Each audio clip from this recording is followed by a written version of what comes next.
கர்த்தருக்கு ஸ்தோத்திரம் உண்டாவதாக. நாம் வாரம் 2 முறை ஷார்ட்ஸ் வீடியோ போடுகிறோம். முதல் வீடியோ சிலுவை குறித்து போதிக்கிறோம். சிலுவை குறித்து நாம் பார்ப்போம். ஏசாயாவின் புஸ்தகம் 53ஆம் அதிகாரம் 5வது வசனத்தை வாசிப்போம். நம்முடைய மீறுதல் நிமித்தம் அவர் காயப்பட்டு, நம்மளுடைய அக்கிரமங்கள் நிமித்தம் அவர் நொறுக்கப்பட்டு, நமக்கு சமாதானத்தை உண்டு பண்ணும் ஆக்கினை அவர் மேல் வந்தது, அவருடைய தழும்புகளால் குணமாகிறோம். பாருங்க, நம்மளுடைய மீறுதல் நிமித்தம் இயேசு காயப்பட்டார். நம்மளுடைய மீறுதல் நிமித்தம் என்ன பண்ணுங்கன்னா இயேசு காயப்பட்டார். எல்லாம் நம்மளுடைய மீறுதல், நம்மளுடைய முற்பிதாக்களின் மீறுதல் என்று சொல்லுவார்கள். ஆனால் அதை காட்டிலும் முதல் வேதாகம புஸ்தகத்திலே மீறினது யார் என்றால் ஆதாம் என்ற ஒரு மனுஷன் மீறினார். அவரை நாம் பார்ப்போம். ரோமரின் புஸ்தகம் 5ஆம் அதிகாரம் 18வது வசனத்தை வாசிப்போம். ரோமரின் புஸ்தகம் 5ஆம் அதிகாரம் 18வது வசனத்தை வாசிப்போம்.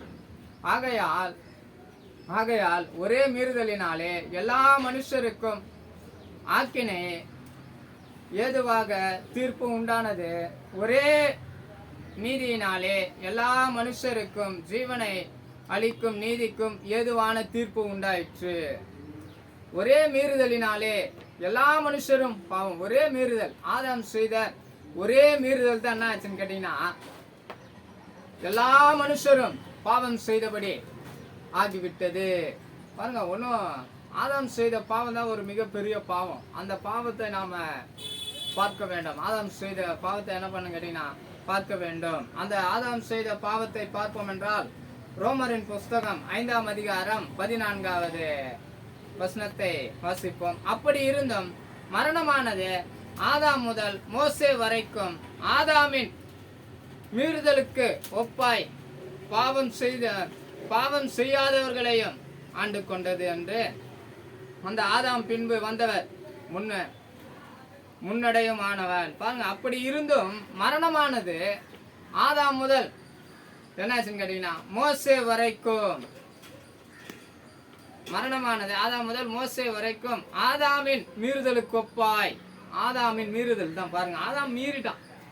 அந்த மீறுதல் தான் என்ன ஆச்சுன்னு கேட்டீங்கன்னா எல்லா மனுஷரும் பாவிகளாய் இருக்கிறார்கள் என்பதை நாம் பார்க்கிறோம். பாருங்க, அதான் இன்னும் ஒரு வசனத்தை வாசிப்போம். ரோமரின் புஸ்தகம் 5ஆம் அதிகாரம் 17வது வசனம். அல்லாமலும் ஒருவனுடைய மீறுதலினாலே அந்த ஒருவன் மூலமாய் மரணமும் ஆண்டு கொண்டிருந்தது. அல்லாமலும் ஒருவனுடைய மீறுதலினாலே அந்த ஒருவன் மூலமாய் மரணம் ஆண்டு கொண்டிருக்க. மரணம் இன்னைக்கு ஆண்டு கொண்டிருக்கு. என்ன காரணம் கேட்டீங்கன்னா ஆதாம் பாவம் செய்ததுனாலதான் மரணம் இன்றைய தினத்தில் ஆண்டு கொண்டிருக்கிறது.